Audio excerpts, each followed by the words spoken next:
It's sort of funny how I am now learning to be okay with peace.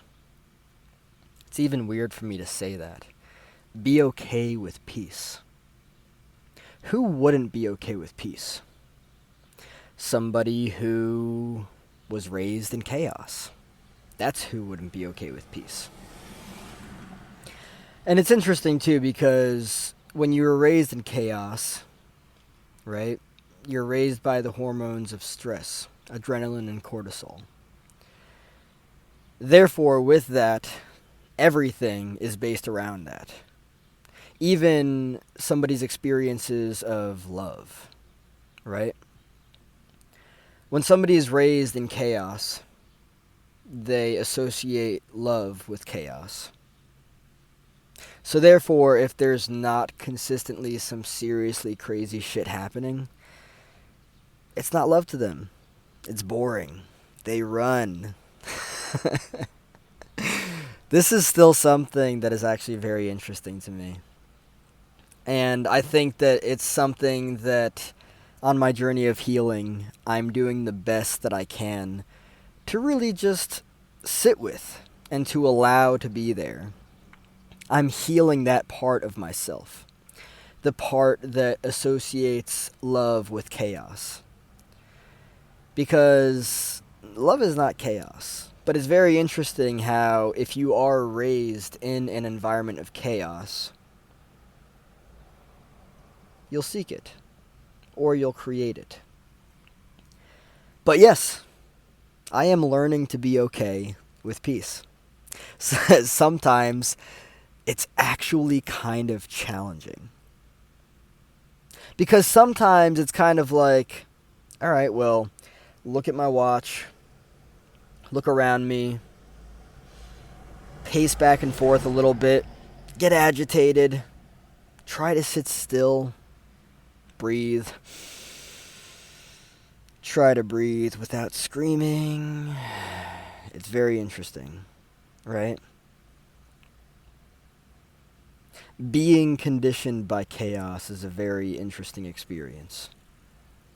It really is. Becoming familiarized with something like that and then seeking it out is a very interesting experience.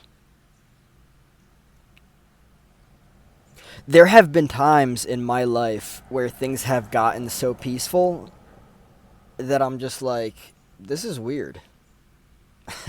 Where's the downfall? When's some seriously crazy shit going to happen? I anticipate it, right? And it's interesting because now all of that stuff is changing.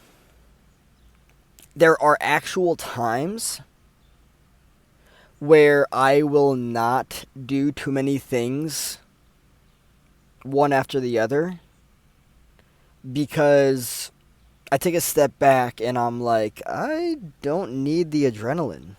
Let's get unused to that. Let's unlearn that. Right? If in a day I have, I guess, too many plans, or I'm being asked to have more plans, the right thing to do is say no, and that's what I'm learning. And it's very hard to do that because previously, my codependent heart and mind that I am now unlearning and dissociating from, no, dissociating is not the right word, disidentifying from, is very much like, yes, man, yes, man, yeah, like Jim Carrey, right? And I'm really just like stepping back from that now. And it's very interesting. It really is.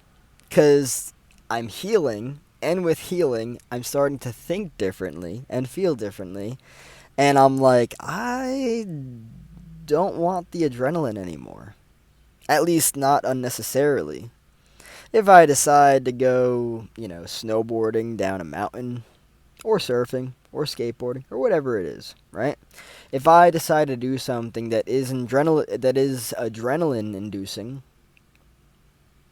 but it's not unnecessarily arguing with someone, I'll do it. But one of the coolest things is that the reason that I'm talking about this now is because I'm thinking and feeling about things differently now. That's a massive update. Massive update. Yeah. Healing is like that. It's like updating. You're updating yourself. You're instead of being somebody who was just yes man, yes man, yes man, right? You kind of like you snap yourself out of it, right? And you're like, the fuck have I been saying yes to? Whoa. Yeah, no, never mind. Nope, definitely not, right? You take a step back from it all, right? And then you start looking at yourself from afar, right? You start seeing the bigger picture, and you're like, holy shit. Right? And then you start saying, no. No. No. No. And it feels really good because then that becomes a very solid boundary, right? And then when you start to take all of yourself back to yourself, then you just become more and more powerful.